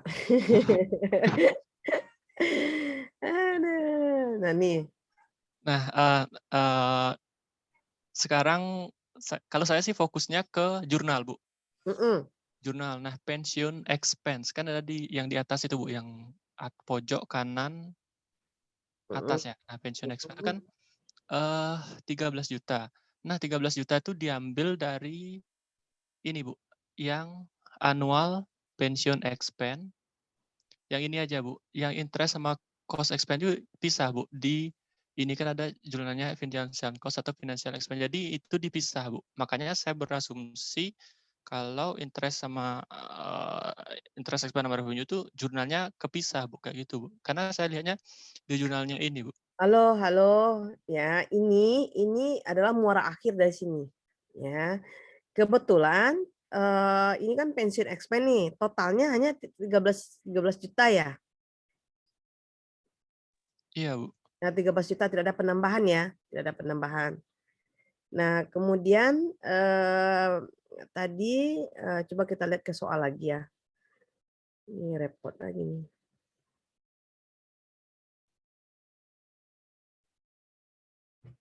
Kita lihat lagi ke soal. Izin Bu, mungkin bisa share apa deskopnya gitu Bu, bukan share PPT atau itunya biar nggak Oh, balik. ya. Betul. Bentar.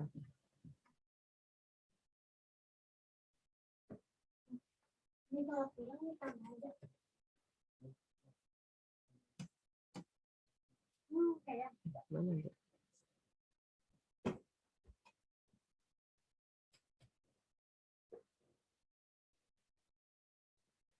Tadi kita ambil tadi yang mana? Soal nih. Ya. Ini soal. Nah, berikut adalah informasi yang berkaitan dengan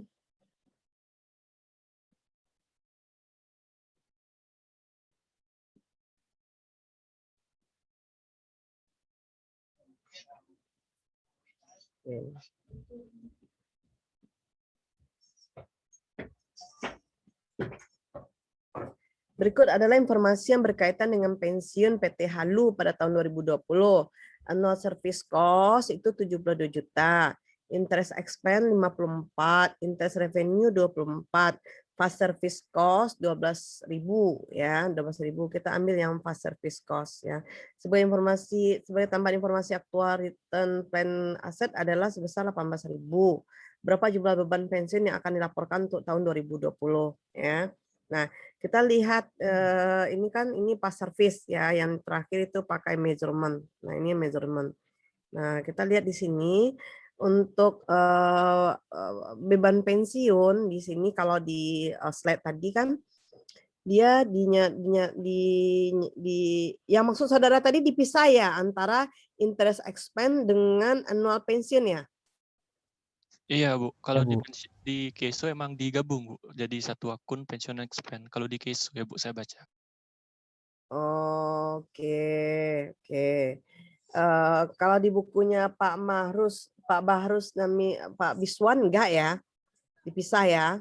Iya dipisah. Iya dipisah. Maksud saya biar jelas Bu, nanti kalau di hujan gimana gitu Bu. Oke, baik ya. Nah, kan yang membuat soal dengan ini kan Dosko ya, sama tim ya, sama tim. Nah, jadi gini, kalau misalnya nanti ketika di soal, saudara pakai aja ini. Kalau yang seperti ini kan dia, kalau yang kita ajarkan, yang saya ajarkan ini kan sesuai dengan PSAK ya, sesuai dengan bukunya PAKM ya, yang Pak Lutfi, bukunya Pak Lutfi.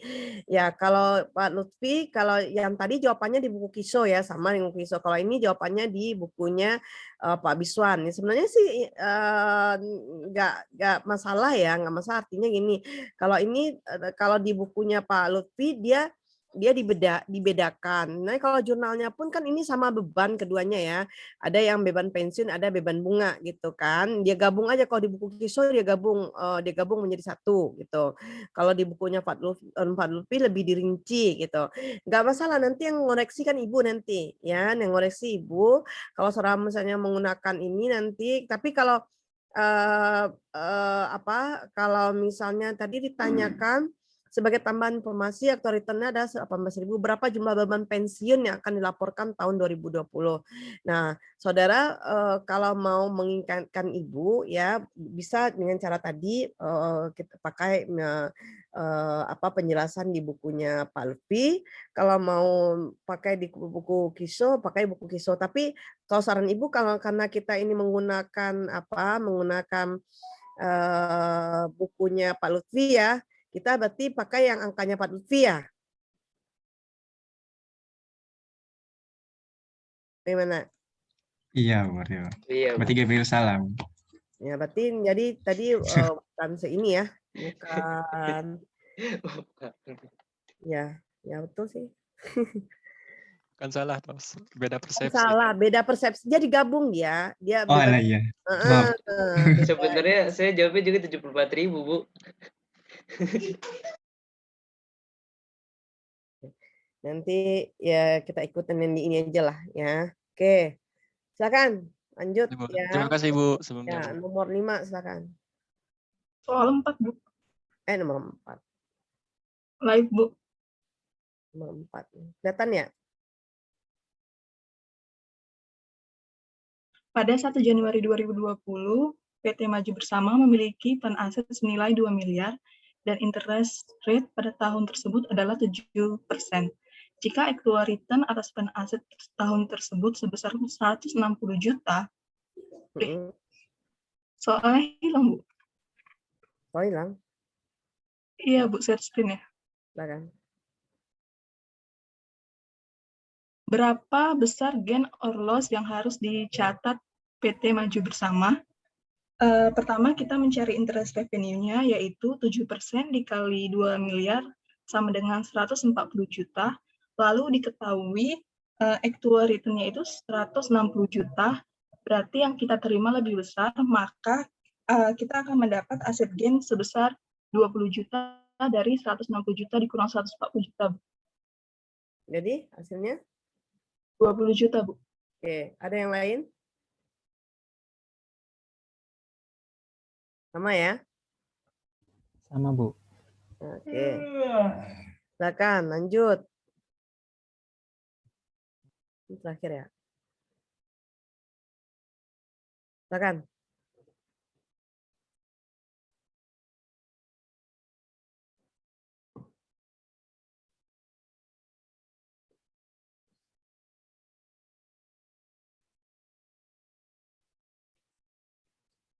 Satu lagi.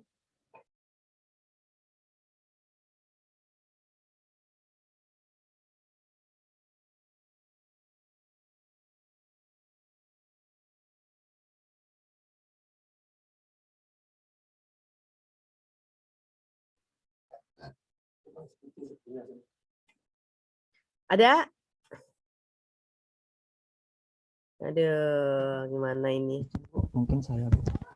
Siapa tuh Kevin? Nah, ini tadi lah Kevin. Silakan Kevin. Bentar. Silakan Kevin. Pertama saya menjawab yang opsi A dulu ya mungkin, Bu. Opsi A. Ada tiga jenis kewajiban. Yang pertama itu ada vested benefit obligation, yaitu benefitnya itu diberikan hanya untuk vested employee pada upah saat kini. Lalu ada juga accumulated benefit obligation. Itu benefitnya diberikan untuk pegawai yang non vested pada upah masa kini juga. Lalu yang ketiga ada defined benefit obligation, yaitu benefit bagi pegawai baik vested dan non vested pada upah masa depan atau future value. Lalu untuk soal yang B, izin boleh share screen Excel saya mungkin, Bu. Jadi boleh. Biar lebih mudah. Berarti ibu stop ya. Iya, Bu. Silakan. Kan punya soal masing-masing ya. Punya, Bu. Iya, Bu.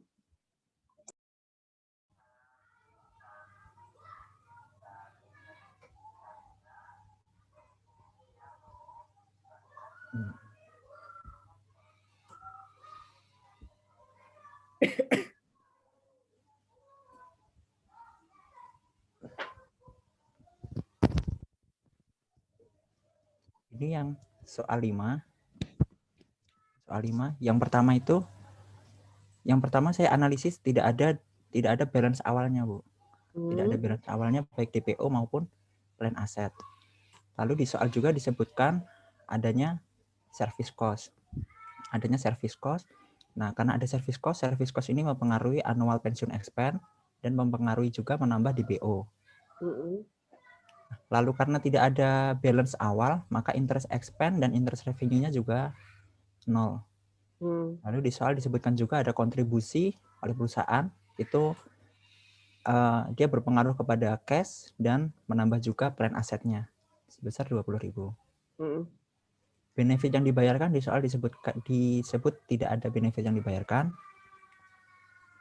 Lalu untuk asset gain-nya ada 4.550. Lalu saya juga mendapatkan liability loss-nya sebesar 1.940. Setelah saya total, jadi annual pension expense-nya ada 24.000, cash-nya ada 20.000, lalu OCI-nya total ada 2.570, dan prepaid cost ada 1.430. Yep. Kira-kira seperti ini. Lalu untuk menjawab nomor satu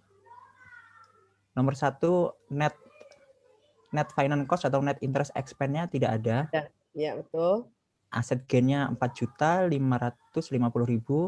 lalu ada liability loss 1.980.000, lalu ada saldo OCI-nya 2.570.000, dan nomor 5 untuk mencari provisi itu adalah PV DBO dikurangi dengan PV aset sebesar 1.430.000 defisit.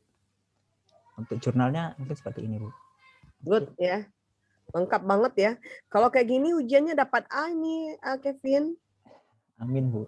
Ya, dijelaskan semua kayak gini ya. Artinya jangan pelit kita menjelaskan. Itu yang mau Ibu maksud ya. Jangan pelit menjelaskan. Jadi ketika misalnya katakanlah ya hasil kita itu misalnya nggak sama dengan